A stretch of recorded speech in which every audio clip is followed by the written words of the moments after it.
Hello students, I welcome you all in today's biology class. In this class, we are going to start new lesson, that is lesson number 8, How do organisms reproduce, from 10 CBSE. So इस class में हम ये lesson जो है ये start करने वाले new lesson. सो सबसे पहले हम ये देखते हैं कि ये जो लिविंग ऑर्गेनिजम्स हैं इनमें जो रिप्रोडक्शन की प्रोसेस होती है, तो ये रिप्रोडक्शन क्या है. तो रिप्रोडक्शन जो है ये एक लाइव प्रोसेस है. तो हमने live processes in living organisms ये लेसन डिस्कस किया है. तो लाइव प्रोसेसेस में जैसे कि डाइजेशन है, एक्सक्रीशन है, सर्कुलेशन है, जो हमने कंट्रोल कोऑर्डिनेशन का भी जो सिस्टम पढ़ा है, तो ये सारे लाइव प्रोसेसेस है. उसके साथ ये जो रिप्रोडक्शन है ये भी एक लाइव प्रोसेस है लिविंग ऑर्गेनिजम्स की. तो what is the meaning of reproduction. तो रिप्रोडक्शन जो होता है, तो रिप्रोडक्शन का मीनिंग होता है कंटिन्यूएशन ऑफ स्पेसीज और production of organism of a same kind. अपने खुद के जैसा ही और ऑर्गेनिज्म, जो न्यू ऑर्गेनिज्म है, ये प्रोड्यूस करने की जो प्रोसेस है इसको कहते हैं रिप्रोडक्शन. तो ये जो रिप्रोडक्शन की प्रोसेस है, तो ये नेसेसरी है क्या, या फिर ये नेसेसरी क्यों है. तो रिप्रोडक्शन में क्या होता है, तो रिप्रोडक्शन में स्पेसीज का कंटिन्यूएशन होता है. यानी कि अगर हम ये कहेंगे कि कौन सा भी लिविंग ऑर्गेनिज्म रिप्रोडक्शन नहीं करेगा, तो रिप्रोडक्शन के बाद जो प्रोसेस है, रिप्रोडक्शन अगर स्टॉप हो गया, तो जैसे कि living organism after certain time dead हो जाता है, डेथ हो जाती है each and every living organism की. तो आफ्टर देयर डेथ जो उनकी स्पेसीज है, तो उसकी स्पेसीज जो है ये क्या हो जाएगी, एक्सटिंक्ट हो जाएगी. यानी कि इस लिविंग वर्ल्ड में कौन सा भी ऑर्गेनिज्म हमें देखने के लिए नहीं मिलेगा. इसकी वजह से ये जो रिप्रोडक्शन है ये क्या है, नेसेसरी है. क्योंकि कौन सा भी ऑर्गेनिज्म की जब डेथ होती है, कौन से भी ऑर्गेनिज्म, हम प्लांट ले सकते हैं, बर्ड, एनिमल, ह्यूमन, तो उस ऑर्गेनिज्म की प्लेस वहाँ पे लेने के लिए कौन सा तो न्यू ऑर्गेनिज्म उनके स्पेसीज का वहाँ पे प्रेजेंट होना चाहिए. तब जाके ये कंटिन्यूएशन जो है ये आगे कैरी फॉरवर्ड हो सकता है. तो इसकी वजह से ये जो रिप्रोडक्शन है ये नेसेसरी लाइफ प्रोसेस है. अब हम देखते हैं कि ये जो लेसन है हाउ डू ऑर्गेनिजम्स रिप्रोड्यूस, इसमें कौन कौन से कंसेप्ट हम सीखने वाले हैं. तो इसका कंटेंट क्या है इस लेसन का. तो फर्स्ट वन जो है वो है role of DNA in reproduction. Next one sexual and asexual reproduction. Third one is methods of asexual reproduction. Next one sexual reproduction in flowering plants. Then sexual reproduction in human beings, और उसमें हम सीखने वाले female reproductive system and male reproductive system. So ये content है इस lesson का, ये ओवरऑल कंटेंट है इस लेसन में, ये हम सीखने वाले हैं. तो फर्स्ट जो कंटेंट है that is role of DNA in reproduction, ये हम पार्ट देखते हैं. तो ये जो मैंने डायग्राम लिया है, तो इसमें डीएनए की पोजीशन जो है ये दिखाई है. तो डीएनए कहाँ पर प्रेजेंट होता है, तो देखिए ये सेल का स्ट्रक्चर है. सेल के स्ट्रक्चर में ये जो है ये क्या है, न्यूक्लियस है. तो इसके पहले हमने in detail eukaryotic cell, prokaryotic cell, eukaryotic cell में हमने प्लांट सेल, एनिमल सेल, इनके स्ट्रक्चर्स स्टडी किए हैं. तो इसमें जो न्यूक्लियस प्रेजेंट है, तो इस न्यूक्लियस के अंदर क्या है, तो क्रोमैटिन मटेरियल है. तो ये जो क्रोमैटिन मटेरियल है ये क्या है, तो क्रोमोसोम्स है.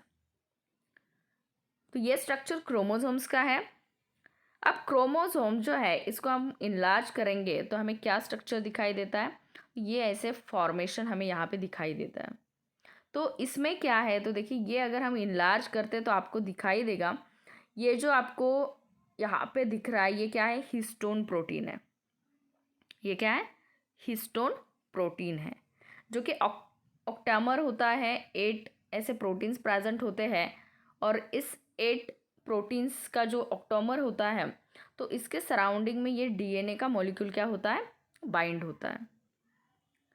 तो खुद को ये क्या करता है, रैप कर लेता है उस जो हिस्टोन का प्रोटीन है उसको क्या करता है, डीएनए के मॉलिक्यूल ऐसे रैप करते हैं। और इसका स्ट्रक्चर अगर हम और इनलार्ज करके देखेंगे तो ये हमें डीएनए का ये स्ट्रक्चर दिखाई देता है। तो न्यूक्लियस सेल का जो स्ट्रक्चर है, इसमें जो न्यूक्लियस प्रेजेंट है उसमें क्रोमोसोम है। जो क्रोमोसोम्स है वो डीएनए के मॉलिक्यूल से बने हैं। और डीएनए में क्या है, तो डीएनए जो मॉलिक्यूल है ये अपने बाइंडिंग करता है हिस्टोन के ऑक्टोमर के साइड से। तो इसमें जो डीएनए का मॉलिक्यूल है, तो इसका जो मॉडल है ये डबल हेलिक्स मॉडल है, जो कि वॉटसन एंड क्रिक नाम के जो साइंटिस्ट है इन्होंने ये मॉडल यहाँ फाइंड आउट किया है, डिस्कवर किया है। तो ये क्या है, डीएनए का स्ट्रक्चर है। अब इस डीएनए का अगर हम स्मॉल सेगमेंट सेपरेट करते हैं, स्मॉल सेगमेंट ऑफ डीएनए अगर हम सेपरेट करते हैं तो इसको कहते हैं हम जीन। जो कि फंक्शनल सेगमेंट होता है डीएनए का तो उसको कहते हैं जीन। अब हम बात करते हैं कि ये जो डीएनए है इसका रोल क्या है रिप्रोडक्शन में। तो डीएनए का रोल रिप्रोडक्शन में ये होता है कि जो हेरिडिटरी कैरेक्टरिस्टिक्स ट्रांसफर होते हैं न्यू जनरेशन में, तो वो हेरिडिटरी कैरेक्टरिस्टिक्स कौन ट्रांसफर करता है, डीएनए। कैसे ट्रांसफर करेगा, तो डीएनए जो है इसके ऊपर जो कोड्स प्रेजेंट होते हैं या फिर ये जो सेगमेंट्स बने हैं जीन के, तो इस पे जो कोड्स प्रेजेंट है तो वही कोड से प्रोटीन फॉर्मेशन होता है। और ये क्या करते हैं, न्यू ऑर्गेनिज्म, न्यू प्रोजीनी जो फॉर्म होती है या फिर जो ऑफस्प्रिंग है, तो उनमें कैरेक्टरिस्टिक्स ट्रांसफ़र करने का काम इनके हेल्प से होता है। तो ये जो है इसकी वजह से ये रिप्रोडक्शन के प्रोसेस में बहुत इम्पॉर्टेंट रोल जो है वो प्ले करते हैं। तो सिंपल अगर हम देखते हैं सेल डिवीजन, तो सेल डिवीजन हमने पढ़ा, ये इनके इमेजिन कीजिए ये सेल है, ये हमारा डीएनए है। तो ईच एंड एवरी ऑर्गेनिज्म में जो डीएनए प्रेजेंट होता है वो यूनिक होता है। ईच एंड एवरी ऑर्गेनिज्म का डीएनए जो है वो यूनिक है। इसकी वजह से ये हम सब जो है ये डिफरेंट, मतलब ये वेरिएशन जो दिखते हैं ये बिकॉज ऑफ डिफरेंस इन ये जो जीन्स है इसके ऊपर प्रेजेंट है, इसकी वजह से वो वेरिएशंस आते हैं। तो वेरिएशन जो है वो हम बाद में बात करेंगे। तो पहले हम देखते हैं कि ये डीएनए, देखो ये अगर सेल है तो डीएनए क्या करता है, ड्यूरिंग सेल डिवीजन खुद को रेप्लिकेट करता है, यानी कि खुद के जैसी कॉपी फॉर्म करता है। इसके बाद जब सेल डिवीजन की प्रोसेस स्टार्ट होती है तब ये जो सेल है इसका इलोंगेशन स्टार्ट होगा। ये क्रोमोसोमल मटेरियल जो है ये 2 सेल्स में डिवाइड हो जाता है और फाइनली 2 डॉटर सेल्स का फॉर्मेशन होता है। तो इसमें जो डीएनए प्रेजेंट होता है वो डीएनए जो है ये आइडेंटिकल नहीं होता है। इसकी वजह से क्या होता है, वेरिएशंस क्रिएट होते हैं ऑर्गेनिजम्स में। बहुत सिंपल है कि जैसे हम ह्यूमंस का भी एग्जांपल देखते तो हम अपने फैमिली मेम्बर्स की भी बात करेंगे, तो जो ब्रदर है, आपके जो सिस्टर्स है या फिर जो फादर है, तो जो फैमिली मेम्बर्स है वो भी फेसियल स्ट्रक्चर भी अगर हम देखते तो 100% हम उनसे मैच नहीं होते। तो उसमें क्या दिखता है, हमें वेरिएशंस दिखते हैं। तो ये जो वेरिएशंस है ये भी कौन क्रिएट करता है, डीएनए क्रिएट करता है। जब ये रेप्लिकेट होता है और जब ये डॉटर सेल्स का फॉर्मेशन होता है सेल डिवीजन में, तब क्या होता है, ये वेरिएशंस आते हैं। तो वेरिएशंस भी बहुत इम्पोर्टेंट है। तो इसमें ये जो डीएनए कॉपिंग है तो उसका रोल क्या है ये हम देखते हैं, इसका इम्पोर्टेंस क्या है। तो जो DNA it contains information about inheritance from parents to offspring. जो अभी हमने बात की कि जो हेरिडिटी है, जो कैरेक्टरिस्टिक्स ट्रांसफ़र होते हैं one generation to next generation, तो उसकी इंफॉर्मेशन किसके पास है, डीएनए के पास है। It codes for proteins required by an individual. जो भी प्रोटीन्स की रिक्वायरमेंट होती है, प्रोटीन का सिंथेसिस होता है तो वो with the help of DNA होता है। If DNA is not copied during reproduction, correct proteins will not be formed and the structure of the individual will be entirely different। अगर ये जो प्रोटीन फॉर्मेशन हो रहा है ये अगर डीएनए कॉपिंग प्रॉपरली नहीं होता है तो प्रोटीन जो है वो करेक्ट प्रोटीन्स फॉर्म नहीं होते हैं, तो जो ऑर्गेनिजम्स फॉर्म होने वाला है तो वो ऑर्गेनिज्म डिफरेंट हो सकता है। तो जो एरर्स आते हैं डीएनए के कॉपिंग में, तो उस टाइम पे इवोल्यूशन होता है। जो नेक्स्ट लेसन है आपको हेरिडिटी का, तो उसमें हम ये सीखने वाले कि जो इवोल्यूशन की प्रोसेस होती है वो क्या है। तो इवोल्यूशन में क्या होता है, तो बॉडी में चेंजेस होते हैं over a long duration of period, तो उसको हम इवोल्यूशन कहते हैं। तो डीएनए कॉपिंग में जब एरर्स आते हैं वो हो सकते हैं प्रोग्रेसिव है उस स्पेसिफिक ऑर्गेनिज्म के लिए, बट ये जो है ये क्या होता है, इसकी वजह से इवोल्यूशन होता है। और ये जो ऑर्गेनिजम्स है इसकी वजह से, डीएनए के कॉपिंग की वजह से जो ऑर्गेनिजम्स है ये सिमिलर दिख सकते हैं। तो ये इम्पोर्टेंस है डीएनए कॉपिंग का रिप्रोडक्शन में।